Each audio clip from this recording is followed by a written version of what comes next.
Let's get into it. Soul Not For Sale podcast. Coach Colin here. We got Tucker Carlson talking with Mark Halperin, a man who, when everybody in the mainstream media was saying Hillary Clinton is going to win, she's dominating, blah, blah, blah, he took a deeper look and actually traveled with Trump, went to the rallies, talked to the people, and predicted when everybody else was saying no, he said, yes, Trump is going to win. And now he's back and he believes this exact same thing is happening.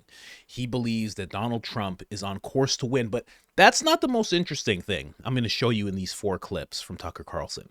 He believes there is going to be a mental collapse in the Democrat Party and in Democrats in general. Just the left is just going to have a mental conniption, and he's going to break that down for us. So let's get right into it. We're going to start with the first part, and then we're going to get into how he knows Trump or how he knew Trump was going to win. He's going to talk about TDS being the worst thing in a Democrat's life, the worst thing. And then he's just going to get into TDS in general and how bad it's going to be. Let's get into it. Like, where are we? So we're 3 weeks out today. What's the state of the race? Well, people say it's going to be close for sure. I don't agree with that. I think it could be one of them could win easily. And I think today that's more likely to be Trump. All the variables that you would look at to say who's going to win point towards Trump, with 4 big exceptions that I know is what the Democrats are relying on. So barring these 4 things coming together, I think Trump will win, and I think he might win easily. But she could still win. Number 1 is abortion. Yep. Just don't know how big a vote it will be. Now, I say to people, why wouldn't that be showing up in the polls now? Why would that be a secret? But the reality is there's an emotion to that issue. As you know, politics is about emotion more than anything else. There's an emotion to that issue that may be bigger than is currently measured. Number 2 is... But to be clear, that's not showing up in the public polls right now. Well, I mean, by definition, it's not showing up in the 2 places you look for. One is in the horse race. She's not way ahead in the horse race. And number 2, when we ask people, what's the most important issue to you?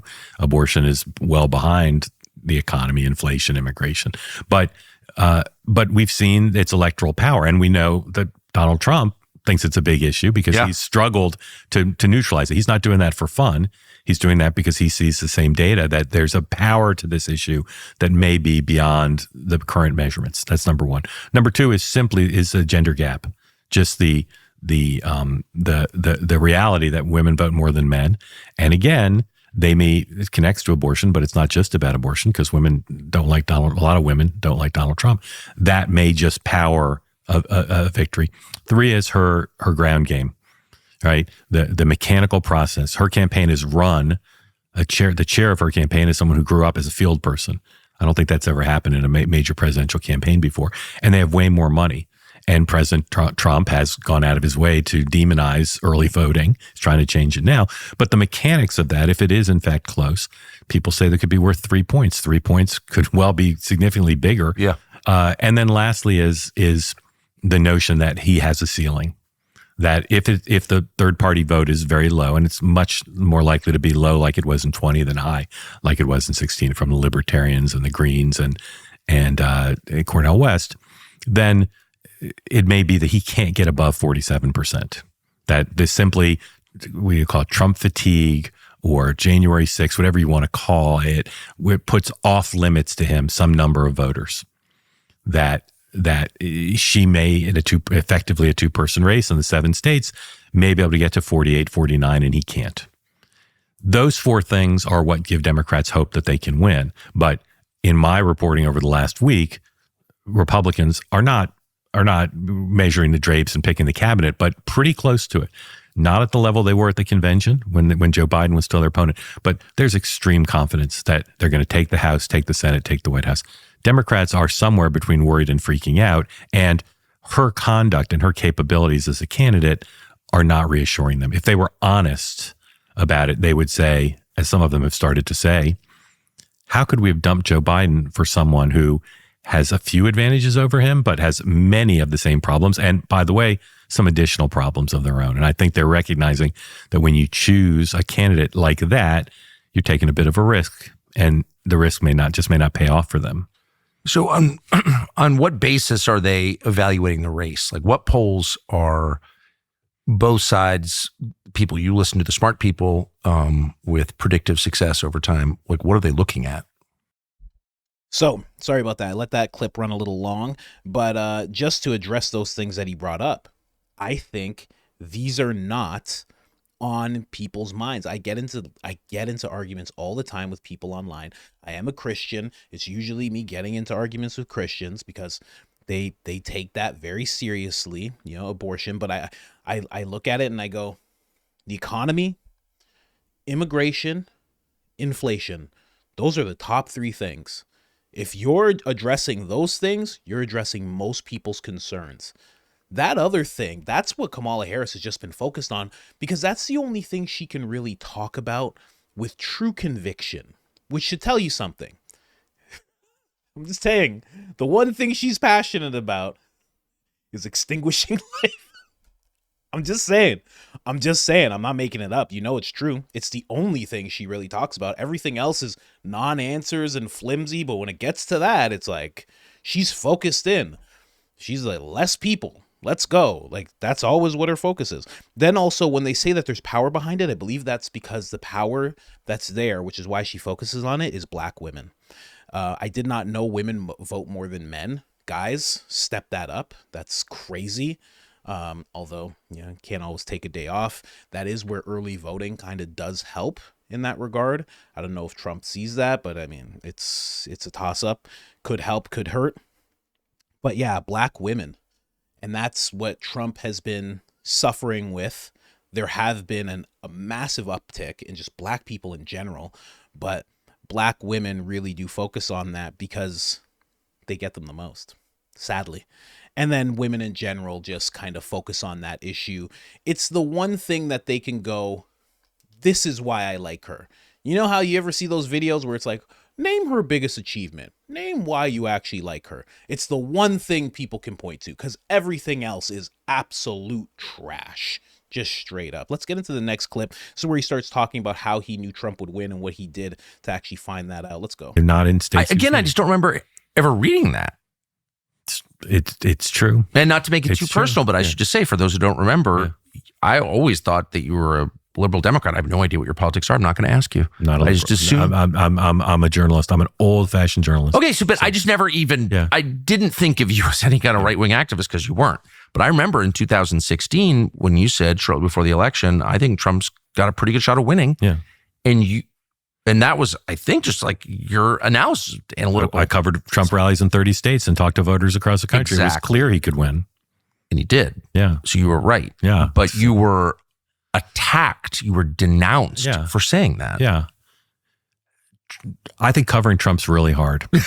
Covering Trump is really hard, even if you want to be fair, because he does say a lot of things that are untrue. He does break a lot of norms that at least cause reasonable people to wonder whether those are good norms or bad.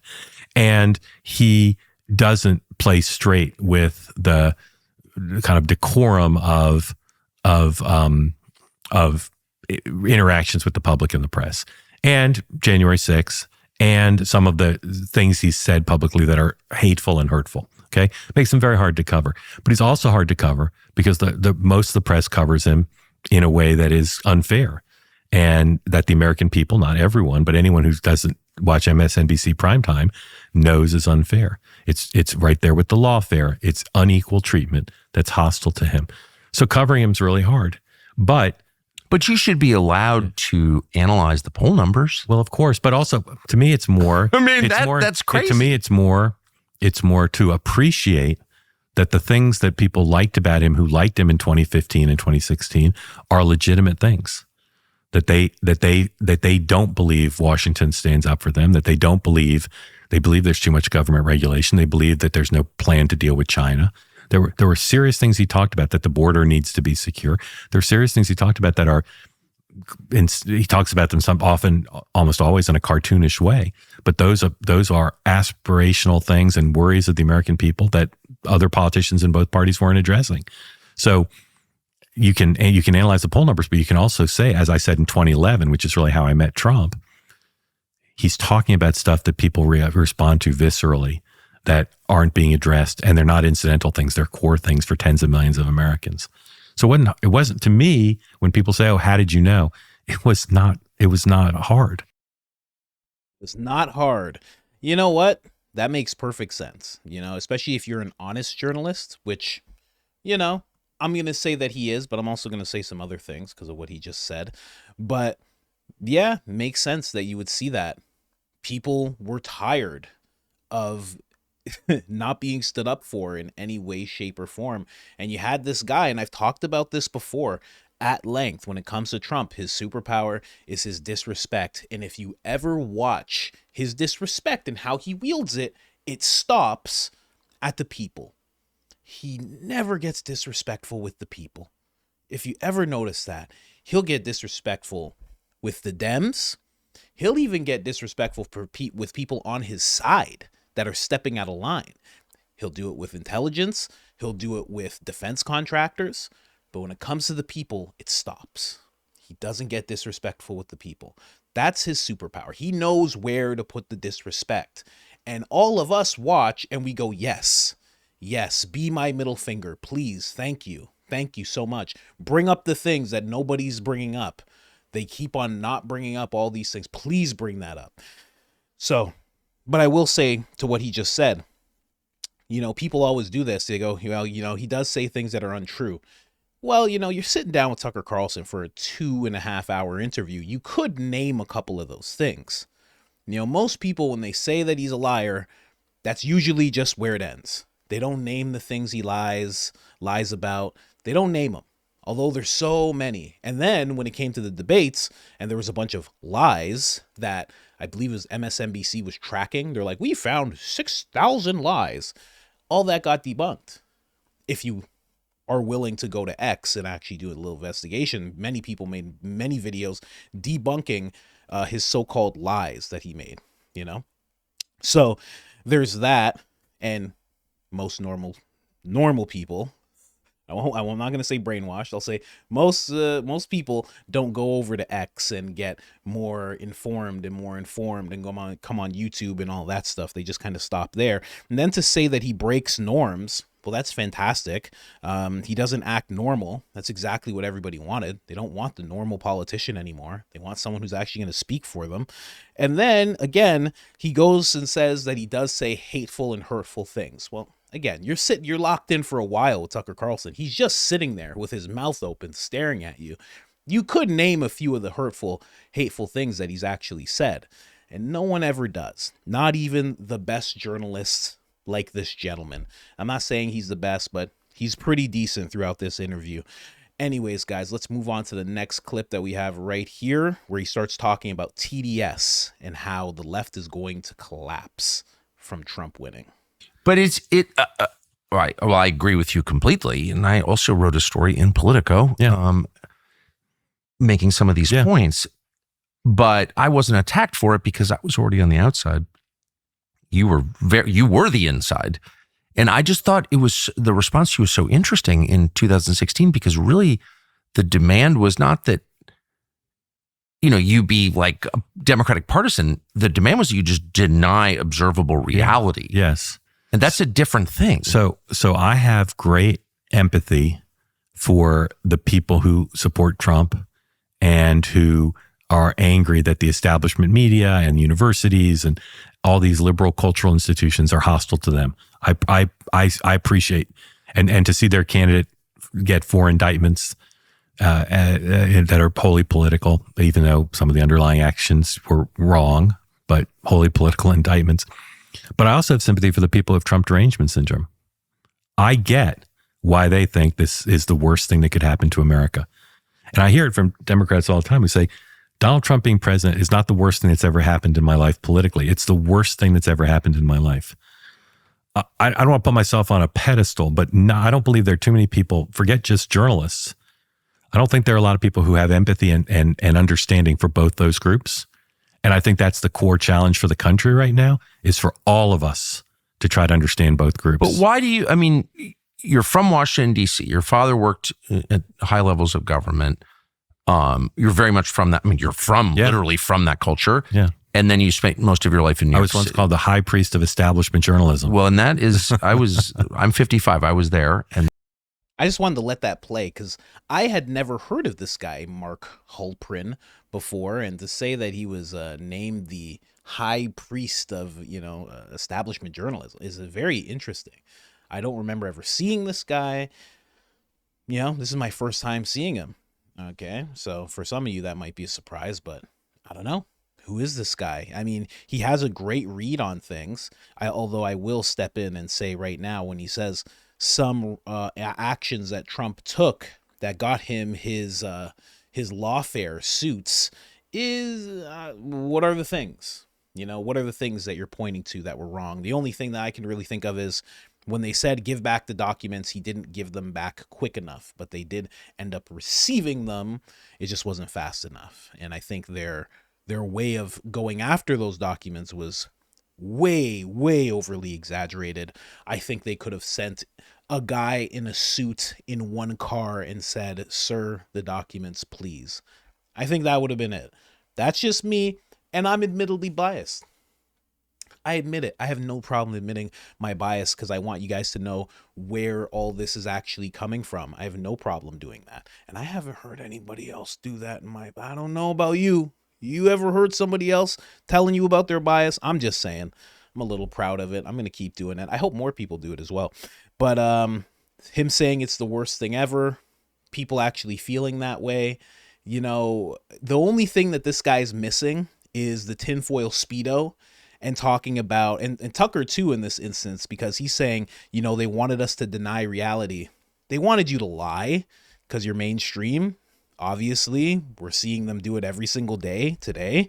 And the fact that some people feel like it's the worst thing, it's because the lies are actually working on them. The manipulation of these people are not meant to bring reality to us, bring the news to us. They're meant to mold our reality. That's what they're doing. They're trying to shape our reality. Let's get into the last one where he talks about the left actually collapsing. Let's go. let's say Trump wins 3 weeks from today. Mm-hmm. What happens? The Democratic Party as you said, a lot of Democrats, maybe the majority, believe that Trump becoming president again is the worst thing that ever could happen. So how do they respond to that? I say this not flippantly. I think it will be the cause of the greatest mental health crisis in the history of the country. I think tens of millions of people will question their connection to the nation, their connection to other human beings, their connection to their vision of what their future for them and their children could be like. And I think that will be require an enormous amount of access to mental health professionals. I think it'll lead to trauma in the workplace. I think there'll be some degree of Are you being protest. serious? 100% serious. 100% serious. I think there'll be alcoholism. There'll be broken marriages. There'll be What? Yeah. They think he's the worst person possible to be president, and having won by the hand of Jim Comey and Fluke in 2016, and then performed in office for 4 years and denied who won the election last time, and January 6th, the fact that under a fair election, America chose by the rules pre-agreed to Donald Trump again, I think it will cause the biggest mental health crisis in the history of America. And I don't think it will be kind of a passing thing that by the inauguration will be fine. I think it will be sustained and unprecedented and hideous. And I don't think the country's ready for it. So mental health crises often manifest in violence. Yeah, I think there'll be some violence. I think there'll be workplace fights. There'll be fights at kids' birthday parties. I think there'll be protests that will turn violent. I hope they're not, but I think there will be some. But I think it will be more. It'll be less anger and more a failure to understand how it could happen. You know, like the death of a child, or your spouse announcing that your wife announcing she's a lesbian and she's leaving you for your best friend, like a something that's so traumatic that it is impossible for even the most mentally healthy person to truly process and incorporate into their daily life. I hope I'm wrong, but I think that's what's going to happen for tens of millions of people, because they think that their fellow citizens supporting Trump is a sign of fundamental evil at the heart of their fellow citizens and of the nation. That's how they view it. Well, that's very heavy. Yeah. So that's one thing I think will happen. And then I hope that Trump handles it well. I hope that he recognizes both his responsibility and his self-interest, and that he chooses in his words and in his cabinet and White House appointments, nominations, and in his initial legislative agenda. I hope he sees a confluence of interest between minimizing that mental health crisis and the success of his presidency. And I think he might. I'm bullish on him seeing the alignment of those two things. Wow. Look at Tucker. Tucker's like, what? But you know what? To the last thing this guy just said, I think what's going to help this, and what is the only thing that could help this more than ever, anybody who's going to go through this trauma of like, oh no, the boogeyman's back, is seeing what happens. But here's the thing. If you're going to engage with the mainstream media, left-wing media, if you're going to really go deep into that, then it's never going to wear off for you. If you're somebody who watches Joy Reid every week and Joe Scarborough, and it's never going to, it's in CNN, it's never going to go away for you, because the first thing that they're going to do is they're going to pick apart the way he walked up at his inauguration. They're going to pick apart the things he said. Then his first day in office, they're going to say he didn't get enough done. They're going to compare it to Biden. Biden did this many executive orders. They're not going to talk about the fact that Biden's executive orders were terrible and they were just undoing things that put the country in the situation it's in today. They're not going to bring up any of that. They're just going to pick and pick and pick and pick at Trump. And they're going to keep doing that, exactly like they did when he became president. All you heard from Hillary, I think Hakeem Jeffries as well, so many different politicians, illegitimate president. Oh, you got this stolen election. Like, they're going to start saying that. That's exactly what Hillary went on a speaking tour of illegitimate president this and illegitimate president that. And he knows he's not really president and all of this stuff. It was crazy. And when you look back, it's like, what were they trying to invoke in people? Because she didn't want to just say it amongst her peers and just have that be the conversation. She wanted to say it in front of the American people. So what was she really trying to stoke with that? And not just her. There's many people doing it. And that's what they're going to do. So think about 6 months of that. Is that going to make this mental health crisis that this gentleman's talking about, is that going to make it go away? Or is that going to make it 100 times worse? I think it's going to make it 100 times worse, because now they're going to feel like they're living under oppression, and they're going to be consuming media that is going to show them, oh man, closer to World War III than ever. Do you see what he did? He made Israel stop. Does Trump support terrorists? They're going to be like, he solved Ukraine and Russia. Did he made Ukraine give up? Like that, those are the kind of spins they're going to put on things.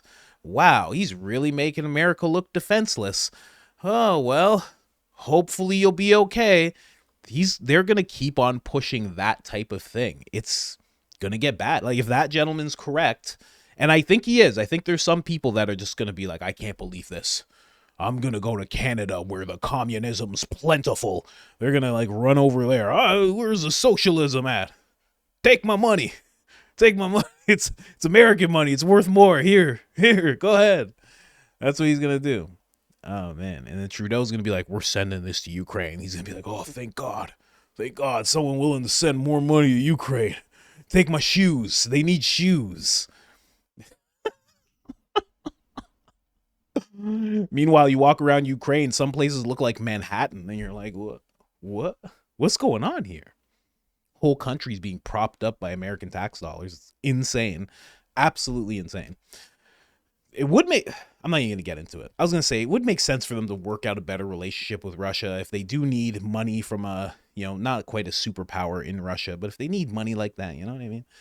Like, you can't just take money from American taxpayers forever to just hold up your country and pay your pension for your seniors. And it's, I'm not even gonna get into it. But yeah, that's the spin that they're going to put on it. What's that going to do? We've seen what the rhetoric has done already twice, and a suspected third time with the assassination attempts. And I know a lot of people are like, oh, that third guy, he wasn't an assassination attempt. Okay. I don't know that guy. Do you? You ever met him? I haven't. Loaded guns going to see Trump? Hey, when I'm going to see Trump, not bringing loaded guns. How about that? I'm crazy that way. When I want to go see a president and there's Secret Service everywhere, I don't take loaded guns. Whoa. I'm zany that way, though. You know me, tinfoil Speedo. I'm nuts. But at least 2 times we've seen what this rhetoric has done, and they're going to just keep that going. So I think this gentleman's going to be right. I'm really hoping for no violence. I don't care who wins. There should be no violence whatsoever. I'm saying that right now to anybody who listens to this, anybody who values my opinion. I'm sure there's at least 2 of you out there. One of them's my wife. One of them's my wife. The other is my mom. No violence. Do not participate in any type of violence. Just support your president after. It's really all you can do. I shouldn't say it's all you can do, but it should be the first step, you know? And this goes to anyone on the left and the right. Trump wins, support him. Let's see what he does. If he does good things, and don't look at him and don't listen to what he's saying, just look on paper and see what he's done. And if it's good, be okay with that. And same with Kamala, you know? If Kamala doesn't blow up the entire United States of America within the first 3 months, I mean, milestone hit. That's great. That's great. If she can do that. Now, 3 months to 6 months, we might just be living in Russia. This might become Russia number 2. That's all I'm saying. She's going to be like, I met with Vladimir, and apparently they have the strongest vodka ever. And I was talking with him, and it turns out, you know, we would be better as Russia. And I like that name better. So I gave him the United States, and now we're Russia. It's so cool, no? It's like you're in Europe now. Isn't that cool, guys? That's what's going to happen. But not actually. I'm sure the one of 1,000 puppet masters that she has will have her do something good, you know? Fingers crossed, right, guys?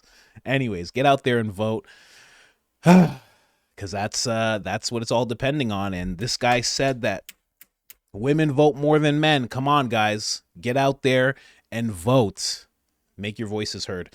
Anyways, guys, like, subscribe, turn on the notifications, and other than that, I'm out.